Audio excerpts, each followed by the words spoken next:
আমরা 2024-25 যে সেশনে যে টেট পরীক্ষা হচ্ছিল, আমরা টেট পরীক্ষা কোয়ালিফাই করছি প্রায় 2000 টেট 1 এবং টেট 2 মিলায় আন্ডার গ্রাজুয়েট এবং গ্রাজুয়েট সেকশনে আমরা প্রায় 2000 পাস করছি। পাস করার পর কি দেখা যেতেছে যে আমাদের রেজাল্ট পাবলিশ হয়ে গেছে, আমাদের ভেরিফিকেশন কমপ্লিট হয়ে গেছে, কিন্তু আমাদের সার্টিফিকেট ওরা প্রদান করতেছে না। মানে দপ্তর TRBT, teachers recruitment board of Tripura দপ্তর আমাদের সার্টিফিকেট তারা এখনও প্রকাশ করতেছে।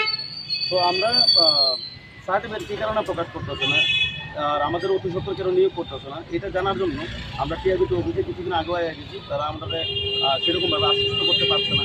আর আজকে আমরা আবার আইছি এই জিনিসটা জানার জন্য, আমাদের কী কারণে সার্টিফিকেট প্রদান করে, আমাদের কী কারণে নিয়োগের প্রসেস চালু করা হয়েছে।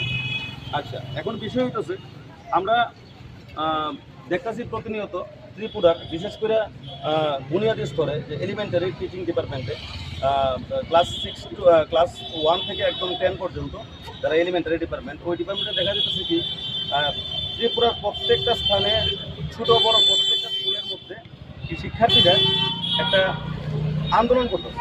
শিক্ষার্থী না, শুধুমাত্র গার্জেন তারাও আন্দোলন করতেছে যে শিক্ষক কী কারণে নিয়োগ করা হইতেছে না স্কুলের মধ্যে টিচার কম। কিছুদিন আগে জুলাই বাড়িতে এত বড় একটা ঘটনা ঘটে গেল শুধুমাত্র টিচারের অভাবের কারণে, ঠিক আছে। আর আমাদের মুখ্যমন্ত্রী স্যার, উনি আমাদের শিক্ষামন্ত্রীও বটে, উনি স্বয়ং কইছে যে এই বছর যে টেট